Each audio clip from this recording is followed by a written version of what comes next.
Hi ಸ್ನೇಹಿತರೆ, welcome back to our channel. Good evening all my dear friends. ಇವತ್ತು ನಾವು ಶಿಕ್ಷಕರ ಅರ್ಹತಾ ಪರೀಕ್ಷೆ 2019 ಕರ್ನಾಟಕ ಶಿಕ್ಷಕರ ಅರ್ಹತಾ ಪರೀಕ್ಷೆ 2019ರಂದು ನಡೆದಿರ್ತಕ್ಕಂಥ ಕ್ವಶನ್ ಪೇಪರ್ನ ನಾವು ನೋಡ್ತಾ ಹೋಗೋಣ ಸ್ನೇಹಿತರೆ. ಅದೇ ರೀತಿಯಾಗಿ ಮುಂದೆ ಯಾವ ರೀತಿ ಕ್ವಶನ್ ಬರ್ತವೆ ಅನ್ನೋದು ಕೂಡ ನಾವು ಡಿಸ್ಕಸ್ ಮಾಡ್ತಾ ಹೋಗೋಣ. ಆಲ್ರೆಡಿ ನಾನು ಮೊನ್ನೆ ಕ್ಲಾಸಲ್ಲಿ ಏನು ಮಾಡಿದ್ದೇನೆ ಅಂದರೆ ಇಂಪಾರ್ಟೆಂಟ್ ಅಂದರೆ ಬಹು ನಿರೀಕ್ಷಿತ ಪ್ರಶ್ನೆಗಳ ಬಗ್ಗೆ ನಾನು ಡಿಸ್ಕಸ್ ಮಾಡ್ತಾ ಹೋಗಿದ್ದೆ. ಅದೇ ರೀತಿ ಕೆಲವು ಆಫ್ಲೈನ್ ವಿಡಿಯೋಗಳು ಕೂಡ ಮಾಡಿದ್ದೆ, ಬಟ್ ಅಪ್ಲೋಡ್ ಮಾಡೋಕ್ಕಾಗಿಲ್ಲ ಸ್ನೇಹಿತರೆ.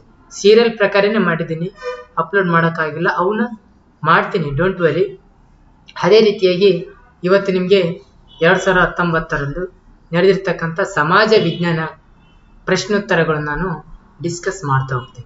ಪ್ರಶ್ನೆ ಪತ್ರಿಕೆಯನ್ನು ವಿಶ್ಲೇಷಣೆ ಮಾಡ್ತಾ ಹೋಗ್ತೀನಿ ಸ್ನೇಹಿತರೆ. ಅದಕ್ಕಿಂತ ಮುಂಚೆ ಯಾರೆಲ್ಲ ನಮ್ಮ ಚಾನಲನ್ನು ಹೊಸದಾಗಿ ನೋಡ್ತಾ ಇದ್ದೀರಲ್ಲ ಅವರು ಸಬ್ಸ್ಕ್ರೈಬ್ ಮಾಡಿ, ಅದೇ ರೀತಿಯಾಗಿ ಇಷ್ಟ ಆದರೆ ಲೈಕ್ ಮಾಡಿ ಮತ್ತು ನಿಮ್ಮ ಸ್ನೇಹಿತರಿಗೂ ಕೂಡ ಶೇರ್ ಮಾಡಿ ಸ್ನೇಹಿತರೆ. ಅದೇ ರೀತಿಯಾಗಿ ಮತ್ತೆ ಈ ರೀತಿಯಾಗಿ ನೋಟ್ಸ್ ಆಗಿರ್ಬೋದು, ಎನಿ ಒನ್ ಅಪ್ಡೇಟ್ಸ್ ಬೇಕಂತಂದಾಗ ನಮ್ಮ KK national academy Telegram group ಇದೆ, ಅಲ್ಲಿ ನೀವು ಜಾಯ್ನ್ ಆಗ್ಬೋದು. ಈ ಕೆಳಗೆ ಡಿಸ್ಕ್ರಿಪ್ಷನ್ ಬಾಕ್ಸಲ್ಲಿ ಕೊಟ್ಟಿದ್ದೀನಿ, ಅಲ್ಲಿ ನೀವು ಲಿಂಕ್ ಬಳಸುವ ಮೂಲಕ ಜಾಯಿನ್ ಆಗಿ ಸ್ನೇಹಿತರೆ. ಮತ್ತೊಮ್ಮೆ ಯಾರೆಲ್ಲ ಸಬ್ಸ್ಕ್ರೈಬ್ ಆಗಿಲ್ವೋ ಅವರು ಬೇಗ ಸಬ್ಸ್ಕ್ರೈಬ್ ಆಗಿ ನಾವು ಮಾಡುವ ಎಲ್ಲ ವಿಡಿಯೋಗಳು, ತರಗತಿಗಳು ನಿಮಗೆ ಬರ್ತವೆ. ಓಕೆ, ಸ್ಟಾರ್ಟ್ ಮಾಡೋಣ ಸ್ನೇಹಿತರೆ. ಓಕೆ ನೋಡಿ, ಇನ್ನೊಂದು ನೆನಪಿರಲಿ ಸ್ನೇಹಿತರೆ, ನಮಗೆ 4 ಪಾರ್ಟ್ಸ್ಗಳು ಕಾಣ್ತಾ ಇದ್ದೀವಿ. ಫಸ್ಟ್ ಕನ್ನಡ, ಇಂಗ್ಲೀಷು, ಸೋಷಿಯಲ್ಲು, ಅದೇ ರೀತಿಯಾಗಿ ಸೈಕಾಲಜಿ, ಇಷ್ಟನ್ನು ನಾವು ಕಾಣ್ತೀವಿ ಸ್ನೇಹಿತರೆ. ಇಲ್ಲಿ ಏನಪ್ಪಾ ಇನ್ನೊಂದು ಅಂತಂದಾಗ, ನೀವು 91 ಅಂದರೆ 91ರಿಂದ ನಮಗೆ ಸೋಷಿಯಲ್ ಸ್ಟಾರ್ಟ್ ಆಗುತ್ತೆ, 91ರಿಂದ. ಹಾಗಾಗಿ ಅದೇ ರೀತಿಯಾಗಿ ನಾನು ಕೂಡ ಇಲ್ಲಿ ನಿಮ್ಮ ಮುಂದೆ ತಂದಿದ್ದೀನಿ ಸ್ನೇಹಿತರೆ. ಓಕೆನಾ, ಸ್ಟಾರ್ಟ್ ಮಾಡೋಣ. ಓಕೆ, ಕ್ವಶನ್ ಈ ರೀತಿ ಇದೆ ನೋಡಿ ಸ್ನೇಹಿತರೆ. ನನಗೆ ಹೊಡೆತಗಳು ಭಾರತದಲ್ಲಿ ಬ್ರಿಟಿಷ್ ಆಡಳಿತದ ಶವಪೆಟ್ಟಿಗೆಯ ಮೇಲೆ ಕೊನೆಯ ಮೊಳೆಗಳಾಗಿವೆ. ತಮ್ಮ ಸಾವಿನ ಮುಂದೆ ಹೀಗೆಂದು ಘೋಷಣೆ ಮಾಡಿದವರು ಯಾರು? ಅಂದ್ರೆ ಬ್ರಿಟಿಷರು ಏನ್ ಮಾಡ್ತಾರೆ, ಅವರು ಒಂದು ಏನ್ ಮಾಡ್ತಾರಪ್ಪ ಅಂತಂದಾಗ, ಬ್ರಿಟಿಷರು ದೌರ್ಜನ್ಯ, ಅದೇ ರೀತಿಯಾಗಿ ಅನೇಕ ರೀತಿಯ ಕೆಲವು ಹಿಂಸಾತ್ಮಕವಾಗಿ ಒಂದು ಆಡಳಿತ ನಡೆಸ್ತಾರೆ. ಯಾರು ಅವರ ಅಪೋಸಿಟ್ ಆಗಿರ್ತಾರಲ್ಲ ಅವ್ರಿಗೂ ಕೂಡ ಫುಲ್ ಗೌರವವಾದಂಥ ಒಂದು ಹಿಂಸೆ ಕೊಡ್ತಾ ಇರ್ತಾರೆ. ಆ ಹಿಂಸೆಯಲ್ಲಿ ಒಳಗೊಂಡಿರುವಂತಹ ಒಬ್ಬ ವ್ಯಕ್ತಿ ಇದರಲ್ಲಿ ಇದ್ದಾರೆ. ಅವರು ಯಾರು ಅಂತಂದಾಗ, ಇಲ್ಲಿ ಲಾಲ್ ಲಜಪತ್ ರಾಯ್ ಅವರು ಹೋರಾಟ ಮಾಡುವಾಗ, ಅವರ ವಿರುದ್ಧವಾಗಿ ಹೋರಾಟ ಮಾಡುವಾಗ ಬ್ರಿಟಿಷರು ಅವರನ್ನು ಹಿಂಸಿಸ್ತಾರೆ. ಅದೇ ರೀತಿಯಾಗಿ ಬಹಳಷ್ಟು ಕಷ್ಟ ಕೊಡ್ತಾರೆ. ಅವರು ಆ ಮೊಮೆಂಟಲ್ಲಿ ಈ ಮಾತನ್ನು ಹೇಳ್ತಾರೆ, ನನಗೆ ಹೊಡೆದ ಹೊಡೆತಗಳು ಭಾರತದಲ್ಲಿ ಬ್ರಿಟಿಷ್ ಆಡಳಿತ ಶವಪೆಟ್ಟಿಗೆಯ ಕೊನೆಯ ಮೊಳೆಗಳಾಗಿವೆ ಅಂತ ಹೇಳ್ತಾರೆ. ಅವರ ಬ್ರಿಟಿಷ್ ಹೊಡೆತದಿಂದನೇ ಅವರ ಕೊನೆಯ ವಿಷಯ ಹೇಳ್ತಾರೆ ಅನ್ನೋದು ನಮಗೆ ವಿಪರ್ಯಾಸ. ಓಕೆನಾ. ಕ್ವಶನ್ ನಂಬರ್ 92 ಈ ರೀತಿ ಇದೆ ನೋಡಿ ಸ್ನೇಹಿತರೆ. ಸ್ವಾತಂತ್ರ್ಯ ನಂತರ ಭಾರತ ಸರ್ಕಾರಕ್ಕೆ ಹರಸಾಹಸದ ಕೆಲಸವಿತ್ತು. ಒಂದು ಸ್ವತಂತ್ರ ಬಂತು, ಎಷ್ಟರಲ್ಲಿ ಬಂತು? 1947ನಲ್ಲಿ ಬಂತು. ಆದರೂ ಕೂಡ ಏನಾಗಿತ್ತು ಅಂದ್ರು, ಅನೇಕ ಸಮಸ್ಯೆಗಳು ನಮ್ಮ ಭಾರತದಲ್ಲಿ ಕಾಡತೊಡಗಿದ್ವು. ಅವು ಯಾವ್ಯಾವ? ಒಂದು ಹರಸಾಹಸ ಇತ್ತು. ಅವು ಯಾವ್ಯಾವಪ್ಪ ಅಂತಂದಾಗ ಇಲ್ಲಿ ಹೇಳ್ಬೋದು. ಆಪ್ಷನ್ಸ್ ಕೊಟ್ಟಾರ: ನಿರಾಶ್ರಿತರ ಸಮಸ್ಯೆ, ಮತೀಯರ ಗಲಭೆಗಳು, ಸರ್ಕಾರ ರಚನೆ, ದೇಶೀಯ ಸಂಸ್ಥಾನಗಳ ವಿಲೀನೀಕರಣ. ಸೊ ಇಲ್ಲಿ 2 ಆಪ್ಷನ್ಸ್ ಬರ್ತವೆ ನೋಡಿ. ಒಂದನೇದು ಆನ್ಸರು ನಿರಾಶ್ರಿತರ ಸಮಸ್ಯೆ, ಎರಡನೇದು ದೇಶೀಯ ಸಂಸ್ಥಾನ ವಿಲೀನೀಕರಣ. ಇವೆರಡು ಆನ್ಸರ್ ಸರಿಯಾಗಿಯೇ ಇವೆ. ಯಾಕಂತಂದಾಗ ಸ್ವತಂತ್ರ ಬಂದಾಗ ನಿರಾಶ್ರಿತರ ಸಂಖ್ಯೆ ಹೆಚ್ಚಾಗುತ್ತೆ, ಸಮಸ್ಯೆ ಆಗುತ್ತೆ, ಅಲ್ಲಿ ಕೂಡ ದೊಡ್ಡ ಸಾಹಸನೆ ಆಗುತ್ತೆ. ಮತ್ತೆ ವಿಲೀನೀಕರಣ, ಫಾರ್ ಎಕ್ಸಾಂಪಲ್ ಆಗಿರ್ಬೋದು, ಹೈದರಾಬಾದ್ ವಿಮೋಚನೆ ಆಗಿರ್ಬೋದು, ಮತ್ತೆ ಅಲ್ಲಿ ಕಾಶ್ಮೀರದಲ್ಲಿ ಹರಿಸಿಂಗ್ ಅಂತೇಳಿ ಆಡಳಿತ ಮಾಡ್ತಿರ್ತಾರೆ, ಅವರು ಕೂಡ ನಿಜಾಮರಾಗಿರ್ಬೋದು. ಈ ರೀತಿ ಎಲ್ಲ, ಗೋವಾ ವಿಮೋಚನೆ ಆಗಿರ್ಬೋದು, ಹೌದಾ, ಗೋವಾ ವಿಮೋಚನೆ 1961. ಓಕೆನಾ. ಈ ರೀತಿ ಎಲ್ಲವೂ ಕೂಡ ನಮಗೆ ಗೊತ್ತಾಗುತ್ತೆ. ಇಲ್ಲಿ ಮುಂದಾಳತ್ವ ವಹಿಸಿದಂತಂದವರು ಸರ್ದಾರ್ ವಲ್ಲಭಾಯ್ ಪಟೇಲ್ ಅಂತ ನಾವು ಹೇಳ್ಬೋದು. ಇವು ಎರಡು ಆನ್ಸರ್ ಸರಿಯಾಗಿವೆ. ಯಾವುವು ಅಂದ್ರೆ ಪಾರ್ಟ್ 1 ಕ್ವಶನ್ ಆಪ್ಷನ್ಸ್ 1 ಮತ್ತು 4 ಆಪ್ಷನ್ಸ್ ಇವೆರಡು ಸರಿಯಾದ ಉತ್ತರಗಳು. ನೆಕ್ಸ್ಟ್, ದುರ್ಗೇಶ್ ನಂದಿನಿ ಇವರ ಪ್ರಥಮ ಕಾದಂಬರಿಯಾಗಿತ್ತು. ದುರ್ಗೇಶ್ ನಂದಿನಿ ಅವರು ಇದು ಒಂದು ಕಾದಂಬರಿ. ಇದು ಯಾರ್ದಾಗಿತ್ತು ಅಂತಂದಾಗ ಬಂಕಿಂ ಚಂದ್ರ ಚಟ್ಟೋಪಾಧ್ಯಾಯ. ಇದು ಸರಿಯಾದಂತಹ ಉತ್ತರ ಸ್ನೇಹಿತರೆ. ರವೀಂದ್ರನಾಥ್ ಠಾಗೂರ್ ಯಾರಂತ ಗೊತ್ತು, ರಮಾ ರಾಯ್ ಅಂತ ಯಾರಂತ ಗೊತ್ತು, ಶರತ್ ಚಂದ್ರ ಗೊತ್ತು. ಓಕೆನಾ. ಬಂಕಿಂ ಚಂದ್ರ ಚಟರ್ಜಿ ಅವರು ದುರ್ಗೇಶ್ ನಂದಿನಿ ಇವರ ಒಂದು ಪ್ರಥಮ ಕಾದಂಬರಿ ಅಂತ ನಾವು ಹೇಳ್ಬೋದು. ನೆಕ್ಸ್ಟ್ ಕ್ವಶನ್ ನಂಬರ್ 94 ನೋಡಿ ಸ್ನೇಹಿತರೆ. 94 1857ರಲ್ಲಿ ಏನಾಗತ್ತಂದ್ರೆ ಒಂದು ಪ್ರಥಮ ಸ್ವತಂತ್ರ ಸಂಗ್ರಾಮ ನಮಗೆ ಗೊತ್ತಿದೆ. ಪ್ರಥಮ ಸ್ವತಂತ್ರ ಸಂಗ್ರಾಮ ಆಗುತ್ತೆ. ಆ ಸಂದರ್ಭದಲ್ಲಿ ಏನಾಗುತ್ತೆ ಅಂದ್ರೆ ಬ್ರಿಟಿಷರ ವಿರುದ್ಧ ಲಕ್ನೋದಲ್ಲಿ ದಂಗೆ ಎದ್ದವರು ಯಾರು ಅಂತ ಕೇಳ್ತಾರೆ. ಲಕ್ನೋದಲ್ಲಿ ದಂಗೆ ಎದ್ದವರು ಯಾರು ಅಂದಾಗ ಇಲ್ಲಿ ಬೇಗಂ ಹಜರತ್ ಮಹಲ್. ನೋಡಿ ಸ್ನೇಹಿತರೆ, ಈ ಕ್ವಶನ್ 10th ಬುಕ್ಕದಲ್ಲಿ ಕೂಡ ನಾವು ಟೆಕ್ಸ್ಟ್ ಬುಕ್ ಅಲ್ಲಿ ಕಾಣ್ತಿದ್ವಿ. ಪಾರ್ಟ್ 2 ಅಲ್ಲಿ ನೋಡ್ರಿ, ಅಲ್ಲೇ ಗೊತ್ತಾಗುತ್ತೆ. ಮಂಗಲ್ ಪಾಂಡೆ ಬ್ಯಾರಕ್ಪುರದಲ್ಲಿ ಮೊದಲ ಸ್ಥಳ ಮಂಗಲ್ ಪಾಂಡೆ ಅವರು ಈಗ ಇಲ್ಲಿ ಏನಾಗ್ತಾರಪ್ಪ ಅಂದ್ರೆ ಸಾವಿಗೀಡಾಗ್ತಾರೆ. ಅದಾದ ನಂತರ ಉರ್ಫಂತ್ ನಾನ್ ಸಾಹೇಬ್ ತ್ಯಾತ್ಯ ಟೋಪಿ ಇವರಿಗೆ ಸಹಾಯಕರಾಗಿ ಕೆಲಸ ಮಾಡ್ತಾರೆ. ಓಕೆನಾ. ಇಲ್ಲಿ ಆನ್ಸರ್ ಯಾವುದಪ್ಪ ಅಂತಂದ್ರೆ ಬೇಗಂ ಹಜರತ್ ಮಹಲ್. ಓಕೆನಾ. ನೆಕ್ಸ್ಟ್ ಕ್ವಶನ್ ಈ ರೀತಿ ಇದೆ. ನೋಡ್ರಿ 95 ಹಿಂದೂಸ್ತಾನದ ಪ್ರಥಮ ನಕ್ಷೆ ನೀಡಿದವರು ಯಾರು ಅಂತ ಬಂದಾಗ ಇಲ್ಲಿ ಜೇಮ್ಸ್ ರಿನೆಲ್ ಅಂತ ನಾವು ಹೇಳ್ಬೋದು. ಜೇಮ್ಸ್ ರಿನೆಲ್ ಇಲ್ಲಿ ಸರಿಯಾದಂತಹ ಉತ್ತರ. ನೆಕ್ಸ್ಟ್, ಭಕ್ತಿ ಎಂಬ ಸಂಸ್ಕೃತಿ ಪದವು ಬಚ್ ಎಂಬ ಮೂಲದಿಂದ ಬಂದಿದ್ದು. ಬಚ್ ಅಂದರೆ ಏನು? ಅಂದರೆ ಬಚ್ ಅಂತಂದ್ರೆ ಏನು ಅಂತ ಕೇಳ್ತಾ ಇದಾರೆ. ಇಲ್ಲಿ ಕೊಟ್ಟ ಆಪ್ಷನ್ಸ್ ಜ್ಞಾನ, ಶಕ್ತಿ, ಕರ್ಮ, ಮೋಕ್ಷ. ಇಲ್ಲಿ ಸರಿಯಾದಂತ ಉತ್ತರ ಸಿ, ಮೋಕ್ಷ ಇಲ್ಲಿ ಸರಿಯಾದಂತ ಉತ್ತರ ಆಗಿದೆ. ನೆಕ್ಸ್ಟ್, ದೆಹಲಿ ಸುಲ್ತಾನರ ಕಾಲದಲ್ಲಿ ಬೃಹತ್ ಉದ್ಯಮ ಆಗಿತ್ತು ಯಾವುದು ಅಂತಂದಾಗ ಇಲ್ಲಿ 4 ಕೊಟ್ಟರ ಕಬ್ಬಿಣ, ಸಕ್ಕರೆ, ತಾಮ್ರ, ನೇಯ್ಗೆ. ಇಲ್ಲಿ ಸರಿಯಾದ ಉತ್ತರ ಎ, ನೇಯ್ಗೆ. ಇದೊಂದು ದೆಹಲಿ ಸುಲ್ತಾನರ ಪ್ರಮುಖ ವೃತ್ತಿ ಉದ್ಯಮ ಆಗಿತ್ತು ಅಂತ ನಾವು ಹೇಳ್ಬೋದು. ನೋಡಿ, ಅಲ್ಲಾವುದ್ದೀನ್ ಖಿಲ್ಜಿ ಸಹನ್ ಇ ಮಂಡಿ ಎಂಬ ಒಂದು ಉನ್ನತ ಅಧಿಕಾರಿ ಆಗಬೇಕಿದು ಒಂದು ನಿಯಂತ್ರಿಸಲು ಯಾವುದನ್ನು ನಿಯಂತ್ರಿಸಲು ನೇಮಿಸ್ತಾನೆ. ಸಹನ್ ಇ ಮಂಡಿ ಎಂಬ ಒಂದು ಅಧಿಕಾರಿಯ ಒಂದು ಏನಪ್ಪಾ ಅಂತಂದ್ರೆ ಅಲ್ಲಿ ಹುದ್ದೆಯ ಹೆಸರು, ಅದು ಯಾವುದನ್ನು ನಿಯಂತ್ರಿಸಲು ಅಂತಂದಾಗ ಇಲ್ಲಿ ಸರಿಯಾದಂತ ಉತ್ತರ ಮಾರುಕಟ್ಟೆ ನಿಯಂತ್ರಣ ಅಧಿಕಾರಿಯನ್ನು ಸಹನ್ ಇ ಮಂಡಿ ಅಂತ ಕರೀತಾ ಇದ್ರು ಅಲ್ಲಾವುದ್ದೀನ್ ಖಿಲ್ಜಿಯ ಆಡಳಿತ ಅವಧಿಯಲ್ಲಿ. ನೋಡಿ, ಪಟ್ಟದಕಲ್ಲಿನಲ್ಲಿರುವ ದೇವಾಲಯಗಳಲ್ಲಿ ಅತಿ ಪ್ರಮುಖವಾದ ದೇವಾಲಯ ಯಾವುದು ಅಂತಂದಾಗ ಇಲ್ಲಿ ವಿರೂಪಾಕ್ಷ ದೇವಾಲಯ ಅಂತ ಕೇಳ್ತೀವಿ. ಇದು ವಿರೂಪಾಕ್ಷ ದೇವಾಲಯ ಸರಿಯಾದಂತ ಉತ್ತರ. ಇಲ್ಲಿ ಪಟ್ಟದಕಲ್ಲು ಹತ್ರ ಐಹೊಳೆ ಅಂತ ಬರುತ್ತೆ. ಐಹೊಳೆಯನ್ನು ತೊಟ್ಟಿಲು ಅಂದ್ರೆ ಭಾರತದ ದೇವಾಲಯಗಳ ತೊಟ್ಟಿಲು ಅಂತ ಕರಿತೀವಿ. ಓಕೆನಾ. ಇದು ವಿರೂಪಾಕ್ಷ, ಪಟ್ಟದಕಲ್ಲಿನಲ್ಲಿರುವ ದೇವಾಲಯ ಅಂತ ಏನಂತೀವಿ, ವಿರೂಪಾಕ್ಷ ಅಂತ ನಾವು ಕರಿತೀವಿ. ಅತಿ ಪ್ರಮುಖವಾದ ದೇವಾಲಯ. ನೋಡ್ರಿ, ಕ್ವಶನ್ ನಂಬರ್ 100. ವಾತಾಪಿ ಕೊಂಡ ಎಂಬ ಬಿರುದು ಪಡೆದವರು ಯಾರಂದ್ರೆ ವಾತಾಪಿ ಕೊಂಡ ಎಂಬ ಬಿರುದು ಪಡೆಯುವುದು ನರಸಿಂಹವರ್ಮ. ನೋಡ್ರಿ, ಪಲ್ಲವರ ದೊರೆ ನರಸಿಂಹವರ್ಮ. ಯಾಕಂತಂದ್ರೆ ಇಮ್ಮಡಿ ಪುಲಿಕೇಶಿಯನ್ನು ಸೋಲಿಸಿ ಬಾದಾಮಿಯನ್ನು ವಶಪಡಿಸಿಕೊಂಡ ನಂತರ ಇವನಿಗೆ ವಾತಾಪಿ ಕೊಂಡ ಎಂದು ಬಿರುದು ಬರುತ್ತದೆ. ಯಾರಂದ್ರೆ ನರಸಿಂಹವರ್ಮ. ಇವನು ತಮ್ಮ ಅಪ್ಪನ ಸೇಡನ್ನು ತೀರಿಸಿಕೊಳ್ತಾನೆ. ನೆಕ್ಸ್ಟ್, ತರುಣ ಬಂಗಾಳಿ ಚಳುವಳಿಯ ಹರಿಕಾರಕರು 10th ಅಲ್ಲಿ ಕಾಣ್ತಿದೀವಿ. ಇದನ್ನ ಇದು ಯಾವ್ದಪ್ಪ ಆನ್ಸರ್ ಅಂದ್ರೆ ಹೆನ್ರಿ ಲೂಯಿಸ್ ವಿವಿಯನ್ ಡಿರೋಜಿಯೋ ಸರಿಯಾದಂತ ಉತ್ತರ. ಆಪ್ಷನ್ಸ್ ಎ ಇಲ್ಲಿ ಸರಿಯಾದಂತ ಉತ್ತರ ಆಗಿದೆ. Next question number 103. ಎರಡನೇ ಬೌದ್ಧ ಸಮ್ಮೇಳನ. ನೋಡ್ರಿ ಯಾವ ರೀತಿ ಕ್ವಶನ್ ಕೇಳಿದ್ದಾರೆ. ಒಂದ್ ಸೆಕೆಂಡ್. ಇಲ್ಲಿ ಏನಪ್ಪಾ ಅಂತಂದಾಗ ಎರಡನೇ ಬೌದ್ಧ ಸಮಾವೇಶ ಅಥವಾ ಸಮ್ಮೇಳನ ಎಲ್ಲಿ ನಡೆಯಿತು ಅಂತ ಕೇಳ್ತಾ ಇದ್ದೀರಿ. ಎಲ್ಲಿ ನಡೆಯಿತು ಅಂತಂದಾಗ ಇಲ್ಲಿ ಏನ್ ಹೇಳ್ತಾ ಇದೀವಿ, ವೈಶಾಲಿಯಲ್ಲಿ ಎರಡನೇ ಬೌದ್ಧ ಸಮ್ಮೇಳನ ನಡೆಯುತ್ತೆ. ಅದರ ಅಧ್ಯಕ್ಷತೆ ಯಾರಾಗಿದ್ರು ಅಂತಂದಾಗ ಸಭಾ ಕಮ್ಮಿ ಅಂತ ಬರ್ತಾರೆ. ಅಧ್ಯಕ್ಷತೆ ಯಾರಂದ್ರೆ ಸಭಾ ಕಮ್ಮಿ ಅಂತ ಬರ್ತಾರೆ.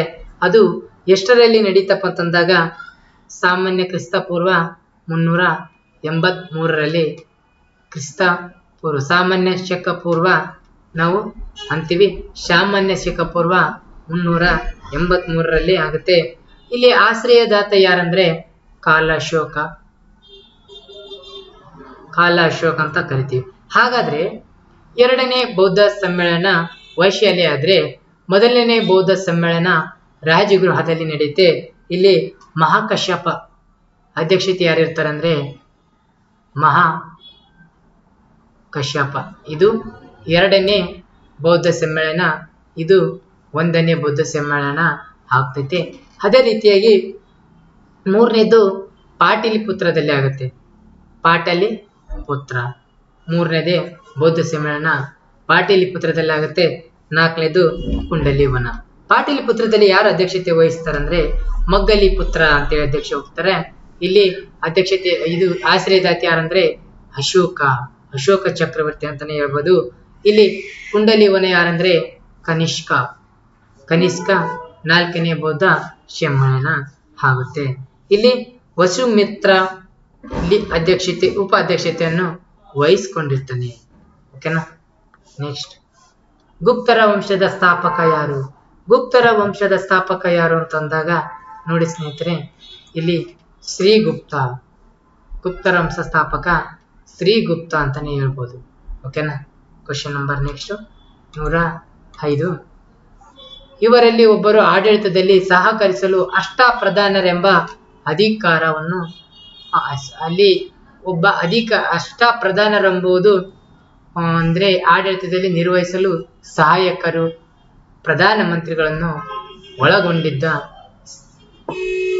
ಅರಸ ಯಾರು ಅಥವಾ ಇಲ್ಲಿರತಕ್ಕಂಥ ದೊರೆ ಯಾರು ಅಂತ ಕೇಳಿದ್ರೆ ಇಲ್ಲಿ ಸರಿಯಾದಂತ ಉತ್ತರ ಶಿವಾಜಿ. ಅಷ್ಟಪ್ರಧಾನರೆಂಬ ಇದನ್ನು ವಹಿಸ್ಕೊಂತಾರೆ. ಪ್ರಧಾನರೆಂಬ ಇಲ್ಲಿ ಏನಾಗಿರುತ್ತೆ ಅಂತಂದಾಗ ಇವನ ಆಡಳಿತ ಅನುಕೂಲಕ್ಕಾಗಿ ಅಷ್ಟಪ್ರಧಾನರೆಂಬ ಒಂದು ಸಂಘ, ಅಷ್ಟಪ್ರಧಾನರು ಒಂದು ಕೂಟವನ್ನು ಒಳಗೊಂಡಿರುತ್ತೆ. ಅದು ಯಾರ ಆಸ್ಥಾನದಲ್ಲಿ ಅಂದ್ರೆ ಶಿವಾಜಿಯ ಆಸ್ಥಾನದಲ್ಲಿ.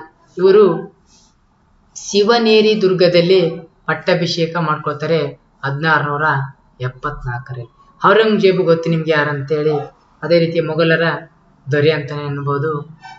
ತನ್ನ ತಂದೆಯನ್ನೇ ಏನ್ ಮಾಡಿರ್ತಾನಂದ್ರೆ ಜೈಲಿನಲ್ಲಿ ಇಟ್ಟು ತಾನು ಆಡಳಿತ ಮಾಡ್ತಾನೆ. ನೆಕ್ಸ್ಟ್ ರಾಜಾಧಿರಾಜ ಯಾರಂದ್ರೆ ಚೋಳರ ಅರಸ ಅಂತ ಹೇಳ್ಬೋದು. ಹರ್ಷವರ್ಧನ ಗೊತ್ತು ನಿಮ್ಗೆ. ನೆಕ್ಸ್ಟ್ 106ನೇದು ಗಂಗೈಕೊಂಡ ಚೋಳಪುರಂ ಹೆಸರಿನ ಹೊಸ ರಾಜಧಾನಿ ನಿರ್ಮಾತೃ ಯಾರು? ಗಂಗೈಕೊಂಡ ಚೋಳಪುರಂ ಅಂದ್ರೆ ಚೋಳರ ಅರಸನೇ ಆಗಿರ್ತಾನೆ. ಅವನು ಯಾರಂತಂದಾಗ ಇಲ್ಲಿ ಒಂದನೇ ರಾಜೇಂದ್ರ ಚೋಳ, ಒಂದನೇ ಪರಂತಕ. ಇವನು ಏನಾಗುತ್ತೆ ಅಂದ್ರೆ ಉತ್ತರ ಮೇರೂರು ಶಾಸನವನ್ನು ಅಳವಡಿಸ್ತಾನೆ. ಓಕೆನಾ. ಒಂದನೇ ರಾಜೇಂದ್ರ ಚೋಳ ಗಂಗೈಕೊಂಡ ಚೋಳಪುರಂ ಅಂತೇಳಿ ಗಂಗರನ್ನು ಸೋಲಿಸಿ ತನ್ನ ಹೊಸ ರಾಜಧಾನಿಯನ್ನು ನಿರ್ಮಾಣ ಮಾಡ್ತಾನೆ. Next question number 107.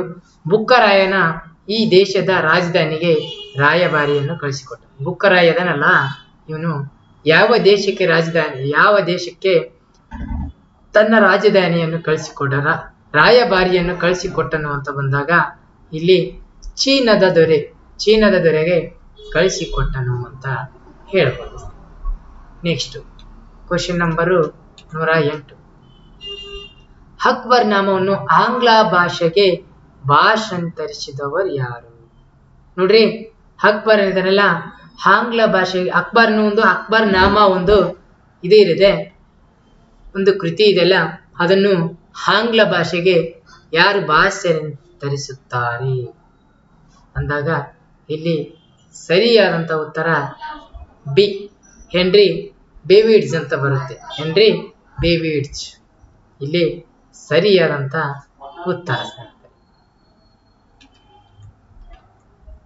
ನೆಕ್ಸ್ಟ್ ನೋಡ್ರಿ 109. ಈ ಕೆಳಗಿನವುಗಳಲ್ಲಿ ಒಬ್ಬರು ಕಲ್ಕತ್ತಾ ಆಲಿಪೋರ್ ಮೃಗಾಲಯವನ್ನು ವ್ಯವಸ್ಥಿತಗೊಳಿಸಿದರು. ನೋಡ್ರಿ, ಒಂದ್ ನೆನಪರ್ಲಿ ಏನಾಗುತ್ತಂತಂದಾಗ ಇಲ್ಲಿ ಆಲಿಪೋರ್ ಮೃಗಾಲಯವು ಎಲ್ಲಿ ಕಂಡು ಬರುತ್ತದೆ ಅಂದಾಗ ನಾವು ಹೇಳ್ಬೋದು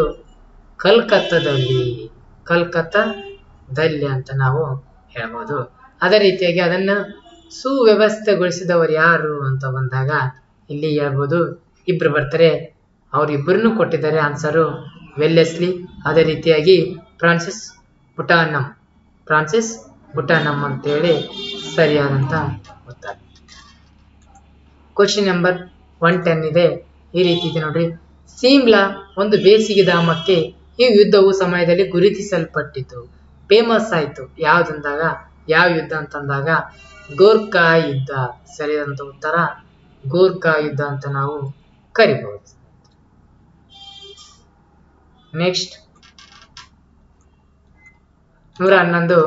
ಅಜೈವಿಕ ಪರಿಸರದ ಘಟಕಾಂಶ ಯಾವುದಂದಾಗ, ಅಜೈವಿಕ ಅಂತಂದಾಗ ಇಲ್ಲಿ ನಮ್ಗೆ ಗೊತ್ತಾಗ್ಬಿಡುತ್ತೆ ಏನಂದ್ರೆ ಜೀವ ಇಲ್ಲದ್ದು ಅಂದಾಗ ಸರಿಯಾದಂತ ಉತ್ತರ ಭೂಮಿ. ಜನಸಂಖ್ಯೆ ಬೆಳವಣಿಗೆ ಮುಖ್ಯ 3 ಕಾರಣ ಯಾವುವು ಅಂತ ಕೇಳ್ತಿದ್ದಾರೆ. ಇಲ್ಲಿ ಸರಿಯಾದಂತಹ ಉತ್ತರ ನೋಡ್ರಿ, ಕನ್ಫ್ಯೂಸ್ ಆಗ್ತದೆ, ಜನನ, ಮರಣ ಮತ್ತು ವಿವಾಹ, ಇದು ರಾಂಗು. ನೆಕ್ಸ್ಟ್ ಜನನ, ಮರಣ ಮತ್ತು ವಲಸೆ ಸರಿಯಾದಂತ ಉತ್ತರ, ಇದು ಸರಿಯಾದಂತ ಉತ್ತರ ಅಂತ ನಾವು ಹೇಳಬಹುದು. ನೆಕ್ಸ್ಟ್ 113. ನೋಡ್ರಿ, ಸೂರ್ಯ ಉದಯಿಸುವ ಕೈಗಾರಿಕೆಯೆಂದು ಯಾವ ಕೈಗಾರಿಕೆಯನ್ನು ಕರೆಯುತ್ತೇವೆ ಅಂದಾಗ ಇಲ್ಲಿ ಮಾಹಿತಿ ತಂತ್ರಜ್ಞಾನ ಅಂತ ನಾವು ಕರಿಬಹುದು ಸ್ನೇಹಿತರೆ. ಸೊ ಸ್ನೇಹಿತರೆ, ಮತ್ತೊಮ್ಮೆ ಯಾರೆಲ್ಲ ನಮ್ಮ ಚಾನಲ್ ಅನ್ನು ಹೊಸದಾಗಿ ವೀಕ್ಷಣೆ ಮಾಡ್ತಿದ್ರಲ್ಲ, ಸ್ಕಿಪ್ ಮಾಡಬೇಡಿ. ಯಾಕಂತಂದಾಗ ನಾ ಮಾಡುವಂಥ ವಿಡಿಯೋಗಳು ವೆರಿ ಇಂಪಾರ್ಟೆಂಟ್ ಇರ್ತವೆ. ಅದಕ್ಕೋಸ್ಕರ ಸಬ್ಸ್ಕ್ರೈಬ್ ಮಾಡಿ, ಅದೇ ರೀತಿಯಾಗಿ ಇಷ್ಟ ಆದ್ರೆ ಲೈಕ್ ಮಾಡಿ, ಸಬ್ಸ್ಕ್ರೈಬ್ ಮಾಡೋದು ಮಾತ್ರ ಮರಿಬೇಡಿ, ಓಕೆನಾ. ರೇಡಿಯೋ ತರಂಗಗಳನ್ನು ಭೂಮಿಗೆ ಹಿಂದಿರುಗಿಸಿ ವರ್ಗಾಯಿಸುವ ಪದರ ಯಾವುದು ಅಂತ ಕೇಳ್ತಾ ಇದ್ದಾರೆ. ಯಾವುದಂದಾಗ ಇಲ್ಲಿ ಉಷ್ಣತಾ ಮಂಡಲ ಸರಿಯಾದಂತಹ ಉತ್ತರ. ಯಾವುದು? ಉಷ್ಣತಾ ಮಂಡಲ ಇಲ್ಲಿ ಸರಿಯಾದಂತಹ ಉತ್ತರವಾಗಿದೆ. ನೆಕ್ಸ್ಟ್, ಅಣಬೆ ಬಂಡೆಗಳು ಎಲ್ಲಿ ಕಂಡು ಬರುತ್ತವೆ? ಅಣಬೆ ಬಂಡೆಗಳು ಎಲ್ಲಿ ಕಣಿವೆ ಬರ್ತವೆ ಅಂದಾಗ ಇಲ್ಲಿ ನೋಡಿ ಸ್ನೇಹಿತರೆ, ಸಡನ್ಲಿ ನದಿ ಕಣಿವೆಗಳಲ್ಲಿ ಅಂತ ಅಂದ್ಬಿಡ್ತೀವಿ. ಇಲ್ಲಿ ರಾಂಗು ಯಾವುದಂದಾಗ ಮರುಭೂಮಿಗಳಲ್ಲಿ ಅಣಬೆ ಬಂಡೆಗಳು ಕಂಡು ಬರುತ್ತವೆ ಅಂತ ನಾವು ಹೇಳ್ಬೋದು. ಗೋಲ್ಡನ್ ಫೈಬರ್ ಎಂದು ಕರೆಯಲ್ಪಡುವಂತಹ ವಸ್ತು ಯಾವುದು ಅಂತಂದಾಗ ನೋಡಿ, ಗೋಲ್ಡನ್ ಫೈಬರ್ ಅಂತ ಕರೆಯುವಂತದ್ದು ಸೆಣಬು ನಾವು ಗೋಲ್ಡನ್ ಫೈಬರ್ ಅಂತೀವಿ. ಅತಿ ಹೆಚ್ಚು ಭಾರತದಲ್ಲಿ ಬೆಳೆಯುವುದು ಪಶ್ಚಿಮ ಬಂಗಾಳ ಅಂತ ನಾವು ಹೇಳಬಹುದು. ನೆಕ್ಸ್ಟ್, ಇಲ್ಲಿ ನಾರು ಅಂತ ಬಂದಾಗ ಗೋಲ್ಡನ್ ಫೈಬರ್ ಇದು ಸೆಣಬು ಆಗುತ್ತೆ, ಓಕೆನಾ.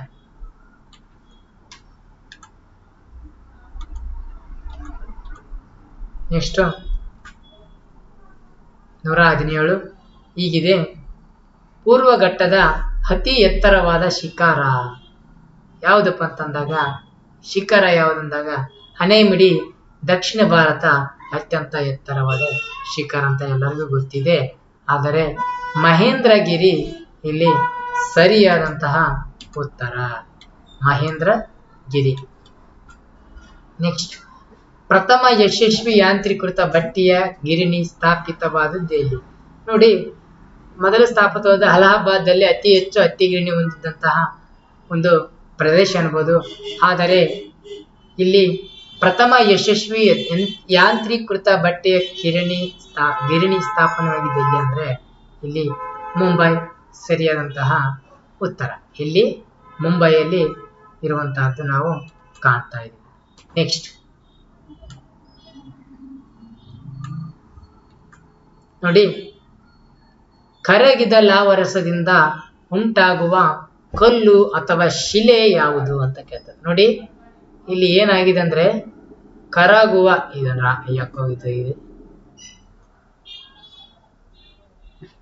ನೋಡಿ, ಕರಗುವ ಲಾವರಸದಿಂದ ಉಂಟಾಗುವ ಕಲ್ಲು ಅಥವಾ ಶಿಲೆ ಅಂತ ಕೇಳಿದಾಗ ಇಲ್ಲಿ ಯಾವುದು ಅಂದ್ರೆ ಅಗ್ನಿಶಿಲೆ. ಯಾವುದು? ಅಗ್ನಿಶಿಲೆ ಅಂತ ನಾವು ಹೇಳಬಹುದು. ಅಗ್ನಿಶಿಲೆ. ನೆಕ್ಸ್ಟ್ ಕ್ವಶನ್ ಇದೆ 120.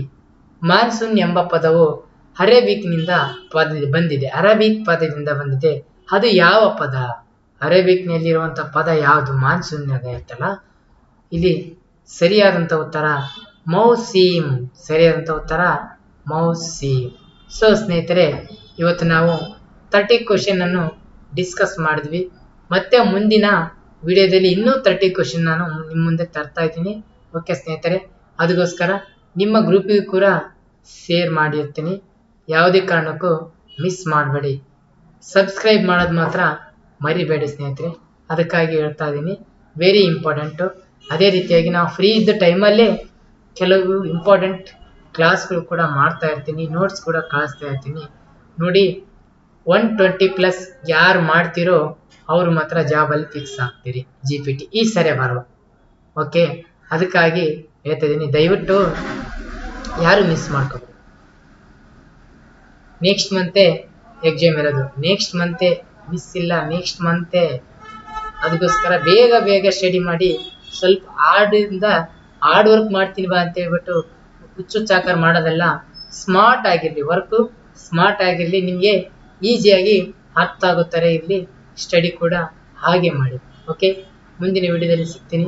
ಓಕೆ, ಥ್ಯಾಂಕ್ ಯು ಸ್ನೇಹಿತರೆ. ಮತ್ತೆ ಭೇಟಿ ಆಗೋಣ. ಸಬ್ಸ್ಕ್ರೈಬ್ ಮಾಡೋದು ಮಾತ್ರ ಮರಿಬೇಡಿ.